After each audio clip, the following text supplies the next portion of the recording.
नमस्कार दोस्तों, स्वागत है आपका हमारे इस चैनल पर।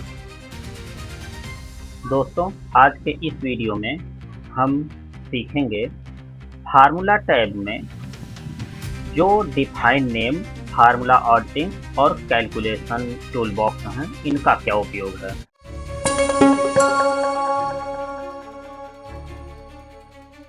ये नेम मैनेजर क्या है? नेम मैनेजर बेसिकली ये है कि जो भी आप यहाँ पर सेल्स चुन लेते हैं, जैसे मान लीजिए मैं एक कॉलम ये काउंट ए वाला मैं चुन लेता हूँ और ये मैंने एक इसको सिलेक्शन बना लिया है। सिलेक्शन बनाने के बाद मैं आ जाता हूँ यहाँ पे और इसका नाम डिफाइन कर देता हूँ। तो डिफाइन नेम,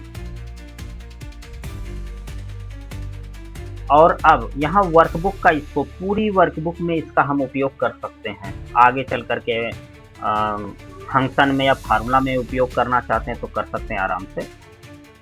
तो मैं इसको ओके कर देता हूँ। नाम देखिए, all subject fail student list मैंने लिखा है यहाँ पे बस।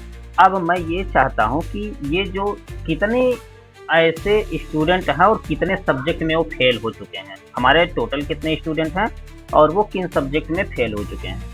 तो मैं यहाँ पर करूँगा इक्वल टू लिखूँगा और लिख दूँगा सम, और जैसे मैं सम लिख दूँगा यहाँ पर देखिए यूज इन फार्मूला है दूसरा ऑप्शन, इस पर मैं क्लिक कर देता हूँ। जैसे क्लिक करूँगा जितने भी आपने नेम डिफाइन किए होंगे वो सबकी लिस्ट यहाँ पे आ जाएगी। तो अभी मैं इसी को चुन लेता हूँ, ठीक है। जैसे ही मैंने इसका सिलेक्शन किया, आप देखेंगे कि यहाँ पर ये जो लिस्ट मैंने बनाया था उसका सिलेक्शन ऑटोमेटिकली हो गया है, ठीक है।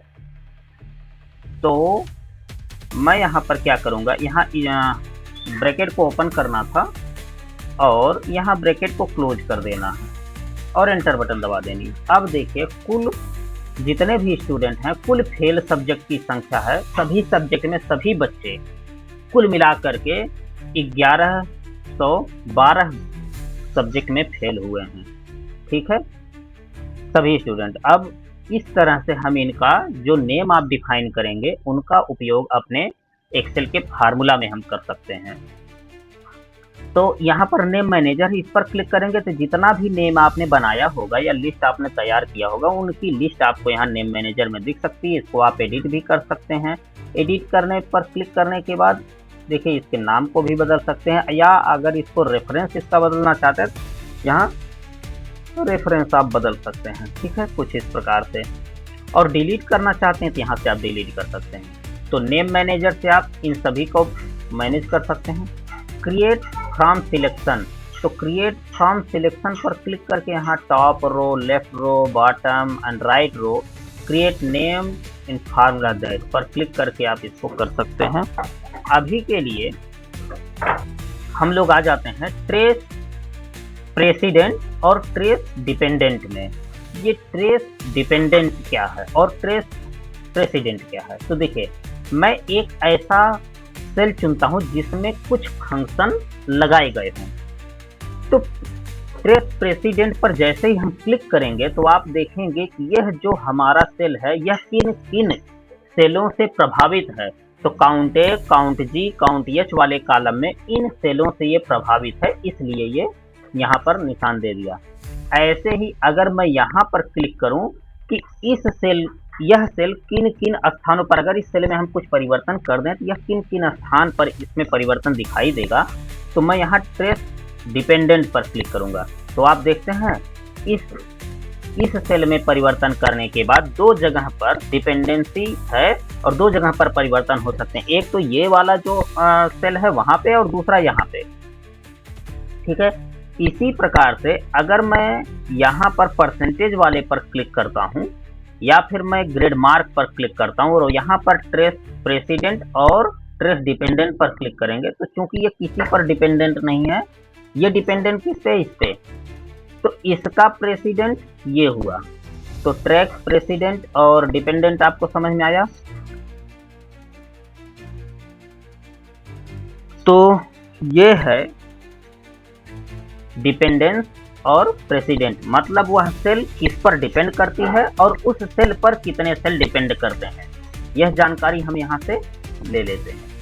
अब यहाँ नीचे आपके पास ऑप्शन है रिमूव एरो, इस पर हम क्लिक करेंगे तो ये सभी जो एरो लगे थे ये रिमूव हो जाते हैं। ऐसे ही शो फार्मूला, अगर आप देखें यहाँ फार्मूला सब है लेकिन यहाँ पर दिखाई दे रहा है एड्रेस बार में। अगर आप चाहते हैं कि यहीं पर हमारा ये फार्मूला दिखाई दे तो शो फार्मूला पर क्लिक करेंगे।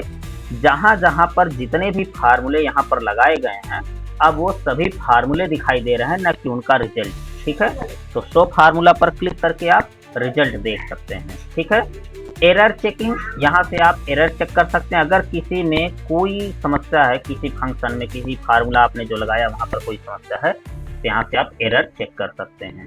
ठीक है, इवेल्युएट फार्मूला, फार्मूला को आप इवेल्युएट कर सकते हैं। ये कब खुलेगा, जैसे मैं कहीं ऐसे जगह पर क्लिक कर देता हूँ जहाँ पर कोई फंक्शन या फार्मूला नहीं है, इस पर क्लिक करेंगे तो कुछ भी नहीं आएगा।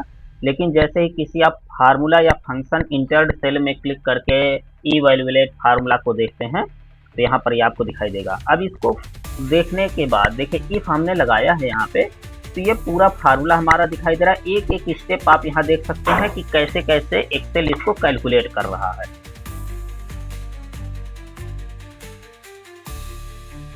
दूसरा है वॉच विंडो, कितने विंडो खुले हुए हैं वो आप यहाँ देख सकते हैं। ऐड टू वॉच पर क्लिक करके हम इसको केवल, अच्छा मैं इस पूरे शीट को सिलेक्ट करके ऐड टू वॉच पर क्लिक कर दूंगा तो ये रिजल्ट वाला जो हमारा है इसको ये सिलेक्ट करके इसको वॉच कर सकता है, हमेशा इसको वॉच करता रहेगा। ठीक है, तो वॉच विंडो से हम इसको वॉच कर सकते हैं।